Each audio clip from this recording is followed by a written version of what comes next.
Stir your cauldron well, chant your words and sing your spell.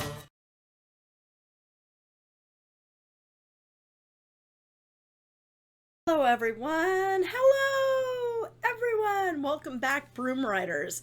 I am Natalie and I am your host here at the Broom Apothecary Presents. You may be familiar with me from the Witches of the Moon channel, where I am the Monday hostess. Today I finally have a few moments dog-free. You may hear them in the background. They're in the backyard. I know the little doggy's yarping. I promise you he is fine. But my husband is working late and I happen to get home, so I have a few minutes to collect myself and put out a video. I haven't done a video for the Broom Apothecary since I think the beginning of all the COVID pandemic. I put out a video right at the beginning of the pandemic, but it had no sound. So I didn't bother to re-record it. I think I've recorded one or two videos since then that I just didn't post for whatever reason. I don't know. If I come across them, I may go ahead and post them. But we finally, here in the hottish hell that is Texas, have gotten a couple of days of very much cooler temperatures. For us, much cooler means 80, 81, 77, right in there. Usually accompanied with rain, which we need, so I will not balk at that. But that's why the dogs are yarping outside, because it's wet outside, and my dogs are stupid spoiled, so they don't plan on staying outside. So they want to know why they're still outside. But if I had them in here, they would be all over me, especially Honey. And their paws have been quite muddy, even though I'm wiping them off. Anyway, I'm rambling. So I thought that I would take advantage of this time to come on here and give you guys a video, just kind of update you on what's been going on in the universe of the Purple Broom. For those of you that may not be aware, I have completed the Master Herbalist certification, and I have posted a herbalism page. My goal was always to have a true apothecary, meaning herbal remedies for day-to-day issues, sore throat, stomach problems, things like that, for the wellness of the person before or to prevent the need for typical Western medicine. Okay, I believe in allowing the body to heal itself, and I think that we've been given everything we need if we pay attention to what our body is telling us. Not decrying Western medicine, because there are times when you have an infection and you need it. If you are hacking out alone and you think you have COVID, go see a doctor. If you're hacking out alone and you think you have pneumonia, go see a doctor. If you think that you have a sinus infection and you need an antibiotic, go see a doctor. But an ounce of prevention is worth a pound of cure, and a lot of times herbs can help prevent that. So I have really put a lot of time and focus into developing an herbal practice there. I've organized my herbal cabinet. I have replaced some of my herbs. I've developed some forms for an herbal practice that can be held both in person and online, and have developed kind of a practice for that and a pricing for that consultation. So I've been busy updating the website with that. I've been very busy with Now You're Talking, my speech pathology practice. It's just been nonstop busy for me because I had to cut back my assistant's visits because our total number of visits dropped, and I have a threshold that I have to maintain in order for us to even be able to keep a roof over our head. And for a good amount of time, my husband was not working on a regular basis during all of this COVID stuff. He has recently gotten a new job working as director of social services for a nursing home not too far from where we live, and that's great in terms of it offers benefits, which helps, but you know, the pay is going to be good once it goes in. He's just started, I think this is week 3, so he got a small paycheck, but he won't see anything significant or on his regular pay scale till probably next week or the week after. But that's at least a positive. Things are moving up. Some sad news was that going on 3 weeks ago this Saturday, we lost our Roxy Doodle. She crossed the Rainbow Bridge, and it was really emotional for me. I was home alone. I was doing a teletherapy visit with a patient, outside because both she and Chica needed a bath. They were both incontinent, and sometimes they leaked, their diapers leaked, and they both needed baths. So I'd taken them outside and let them have baths, and I bathed them real good, and I was letting them kind of just warm themselves in the sun before I took them in the house. I had the other dogs inside, and she was actually sitting underneath a tree. And I had always told my husband that I thought when she went, she wanted to go laying in the sun, because she would always get herself up and move herself out into the sun. Did not matter how hot it was. Well, I finished my teletherapy visit. I was getting ready to put the computer up and take it in, and she walks over to me quite steadily, which she had hip dysplasia, so she couldn't walk very well. She licked me on the knee. I reached down and scratched her under her chin and her little ears, and I gave her a little kiss on the head, told her I loved her, and I said, it's time to go in. I'm going to take you in. And she walked straight out by the fence. She flops down. She sits up and she looks at me and she goes, and she lay down. Now, I thought she was going to go to sleep. So I take Chica in, put her diaper on her, set the computer on the table, got Roxy's diaper, went out to get her, and she had passed.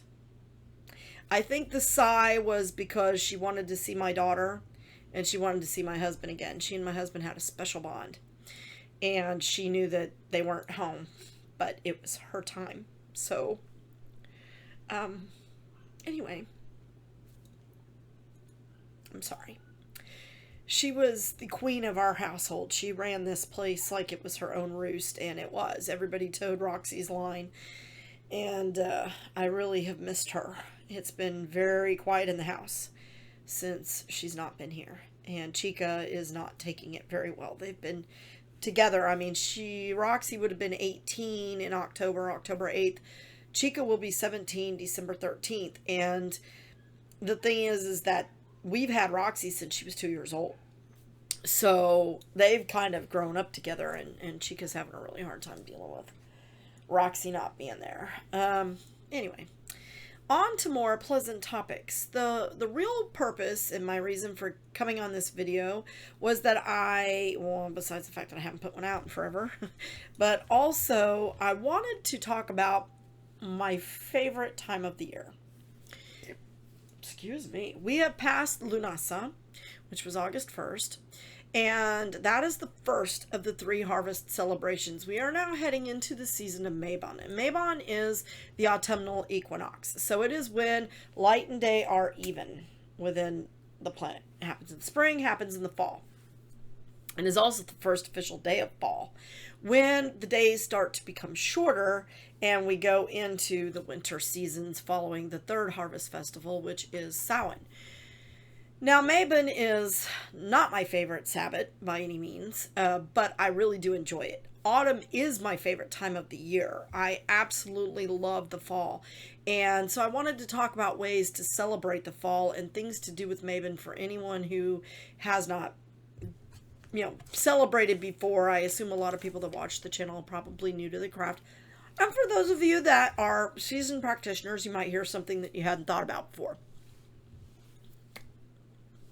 One of my favorite ways to celebrate fall is to pull out all of my fall decorations. I love to do kind of a mix of things. It's very hard for me not to put out the Halloween stuff yet. Especially this year, because this year I'm like, I need me some holiday season. And for me, Samhain heralds the beginning of the holiday season. So we have Samhain, Thanksgiving, and Yule or Christmas, which I absolutely love. So some things that you can do is to plan a small ritual, around a harvest of some sort. Just to give thanks to the earth for the harvest that it's giving us that will see us through the winter. When you think about harvest and you think about the kinds of things that we're harvesting in the fall, think of things like gourds, squash, zucchini, pumpkins, of course, green beans, carrots too, actually, but grapes, apples, things like that. Those are all of your fall fruits, your winter fruits, right? So anything like that grows on the vine that tends to be a little hardier, you can use those things to make yourself a harvest feast. And it doesn't have to be just those vegetables. I mean, if you're vegan, then maybe that's what you want. If you're not vegan or not vegetarian, if you like a little meat, think about things that are typical within the harvest. Remember that this is the time when the farmers would begin to slaughter some of the animals to preserve the meat to get them through the long winter. So things like lamb, things like goat, beef, dried beef. You can even put some of that out and have some of that. Dried fish also. Things that could be preserved and saved for throughout the winter to celebrate, and especially at Yule when people would bring some of their resources together because it heralded the beginning of the end of the winter season, right? It's that longest night of the year. And so people would bring things together for a feast. So they needed things they could preserve and save. So on that note, if you are adept at canning or preserving, this would be the time to start making some preserves with some of the summer fruits and things that are going to be leaving the season, but you might like to celebrate through the year. So learning a new skill like canning or preserving is an absolutely wonderful way to celebrate the harvest. No, I don't have that skill. Don't ask. My mother and my grandmother would, though, and it was one of the greatest delights because I absolutely loved my grandmother's kumquat jelly. She had a kumquat tree in her yard, and it produced a lot of fruit, and for years she just let it go to waste, but one year I was like, oh, that's a little fruit. I wonder what that tastes like, and I took a bite of it, not knowing you could eat it. That's the kind of kid I was. And I went running in the house going, Grandmother, these are really sweet. Did you know you can eat these? And she's like, well, yeah, I knew you could eat those. And, you shouldn't eat things that you know you can eat. But she turned to my mother and she said, why haven't we ever made jelly out of these? We're just letting all this fruit go to waste. In my case, it happens to be the acorns on my tree. Now, many of you may not be aware, but you can use acorns. They are edible. You just have to leach them in most cases. There's one species of acorn, and I've never been able to figure out which one it is, but there's one species that you can just crack open and eat. But most acorns, you have to leach them because they do have a chemical in them called tannin, which was used to tan hides, that you have to get out of the nut. Once you do that, though, they are completely edible. So you can roast them like you would peanuts. You can crack them open and use them. I like to crush them and make a flour out of them. In my acorn trees, I have I have 4 oak trees in my yard. All of them produce fruit. The one in my front yard particularly produces an abundance of fruit. This is the time when a lot of those are coming to fruition as well. So like these are some of the acorns I have pulled off my tree. Now I actually glued these. Now I will tell you, if you see that little hole on your nut, throw it out because that's a sign that a worm has gotten into the fruit and has already eaten it. So, if you don't want wormy, don't do. This one doesn't have anything though. This one I actually pulled off the tree and it was green when I pulled it off. But, once they turn kind of brown before they actually fall off the tree, that's a good time to harvest them. So look around and see if you have a neighbor who has an oak tree that won't mind you taking the acorns. I'll tell you, if your tree produces a lot of fruit, it's actually kind of hazardous because they just all fall all over the yard and all over the sidewalk. People slip on them, they get crushed, they make a mess. And so our homeowners is always yarping at us to clean it up. So I do try. But I like to go out there and collect them. And then what you do is you put them in a big pot of water and you boil them. I would suggest doing it out of doors on a grill if you can. Your neighbors will hate you, but your household will thank you. But you basically just boil them until the water turns brown. Then you dump out the water, you refill the water, and you do it again. And you do it over and over and over until the water is clear or mostly clear. Then what you do is you take all of your acorns and you lay them out on something and you allow them to dry. You may have to turn them over, kind of roll them a little bit, let them dry out a little bit. Once they're dry, you can crack them open and eat the nut or use them. What I do with them is I like to crush them up with my mortar and pestle, or I'll blend them up in the blender and make a flour out of them. And then I like to make cookies or oat cakes with them. So that is one way to do it. I like to use them to make a specific type of cookie, but that was sour, sorry. So that is something you can do that definitely gives honor to Mother Earth for the natural harvest she gives us, one that we often overlook and are not nearly as appreciative of as we should be. So that's one way to do it. Another thing to do that I love to do in the fall is that's when I start my baking, because it finally gets cool enough here in Texas that you can turn your oven on. Now, recently, my husband bought himself for his birthday a convection oven that's also like an air fryer, air bake thing. And I was experimenting with that and figured out that I can use it to bake cookies. Only 6 of them at a time, but I did bake some chocolate refrigerator cookies, and it took a couple of times of playing with the settings to figure out where to put it based on the recipe I was using for the chocolate refrigerator, chocolate freezer cookies is really what they are. But I had to basically turn the heat down a little bit, and I put it on air bake, and I had to lower the rack down a little bit, kind of put it in the middle, and definitely use parchment paper, but I also had to lower the time a little bit. It called for like 10 to 12 minutes. I needed to put it about 9 at about 300 instead of 325. They came out perfect. And so, if it's too hot yet to bake where you are, but you'd like to try that, that's something to try. Just bear in mind you may want to make a little extra dough so you can play with the settings a little bit, because my first batch did burn a little bit. They still tasted good, but they were a little burnt on the bottom, so I wasn't very happy about that. Either way, one of my favorite cookies to make in the fall are almond cookies dipped in chocolate. And for those of you that are familiar with the show Good Witch from Hallmark, especially in the first movie, she makes harvest moons and gives them to Jake at the station. And Derek tries to sneak one in, and Jake's like, yeah, no. I think Derek gets one.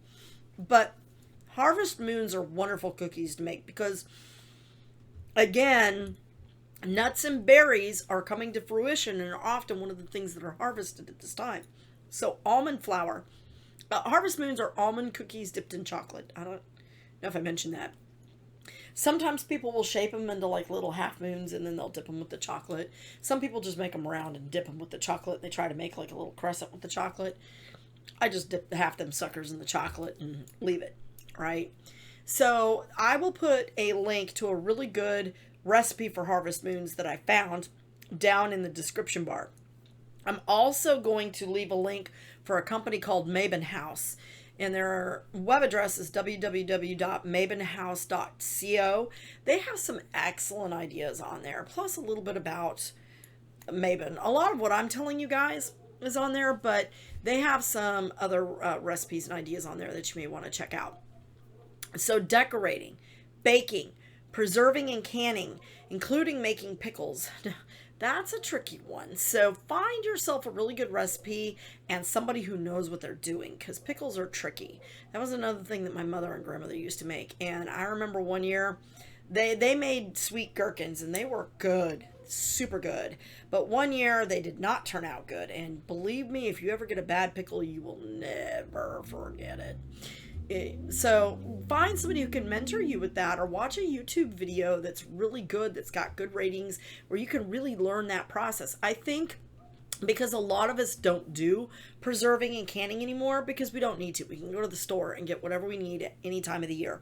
We take these processes for granted, and we take the fruits that go into these things and the vegetables that go into these things very much for granted. So learning a little bit about this and at least doing this process one time really can make a large difference in your appreciation for things at the time of the harvest. Now, singing harvest songs, now is the time of the harvest. I'm not going to kill you with my singing today, but Lisa Teal has a wonderful album that has a song for Mabon that I will just play over and over and over. It drives my husband crazy. But it's got a nice chanting rhythm, and I really enjoy singing songs about the change of the seasons. Another very important way that I celebrate the Mabon season, that very first day, when you wake up and you walk out the door and you can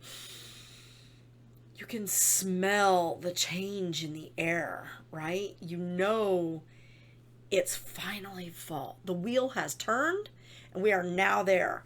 I love, love, love to try to get up before everybody else does and get my little cup of coffee or my cup of hot tea, usually tea, because if I make coffee, the dogs smell it and they start going nuts. But I'll make myself some tea, and I try to slip out the back door and just take 5 to 10 minutes of just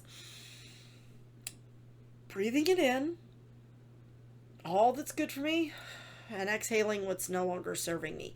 And that brings me to the next thing that Mabon is very good for. The fall season is very, very astute time for reflecting on your year. What did you plant at the beginning of the year around Ostara and Emulk? What were the things that you had planned for yourself, and did those things come to fruition? What relationships are no longer serving you, including non-human relationships? Like, are there business relationships that are no longer serving you? Are you no longer satisfied with your job?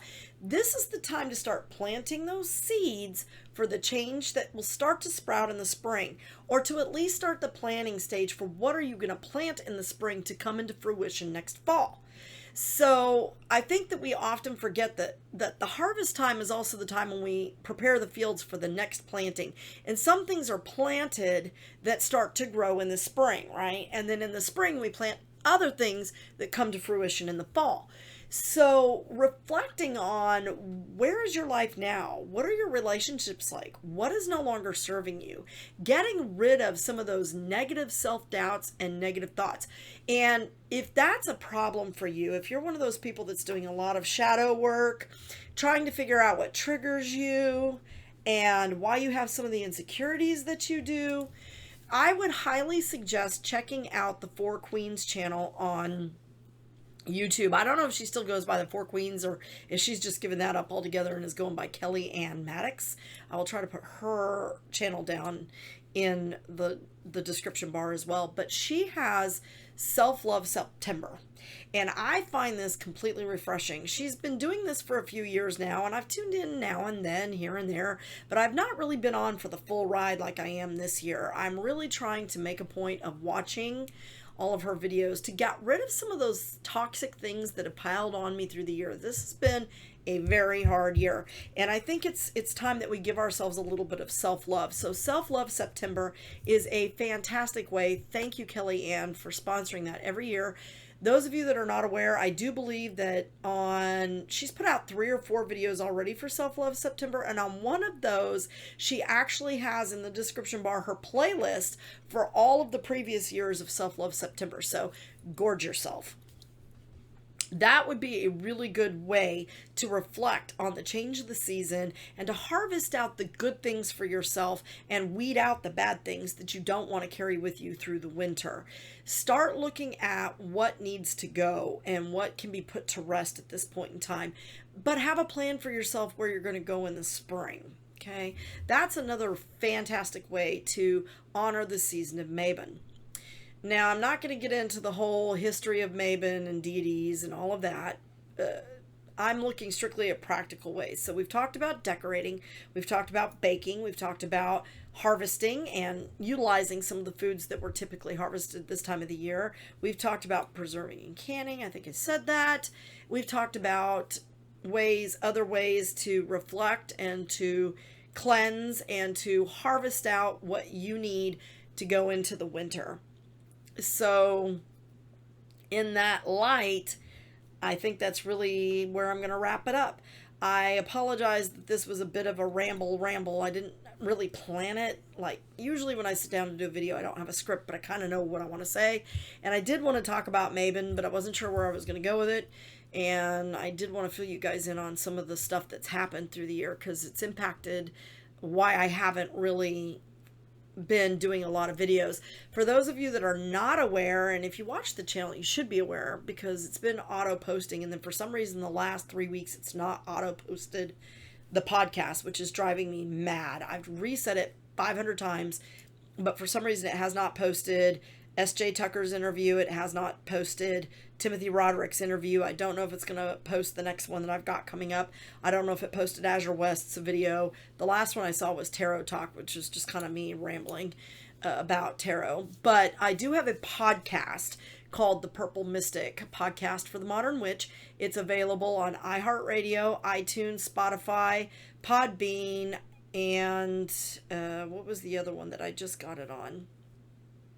Big one. Don't remember. But it is also pending for Pandora. So, check it out. See what you think. It is one way that I'm adding fresh content to my channel. And I was toying with the idea of picking up the Patreon again.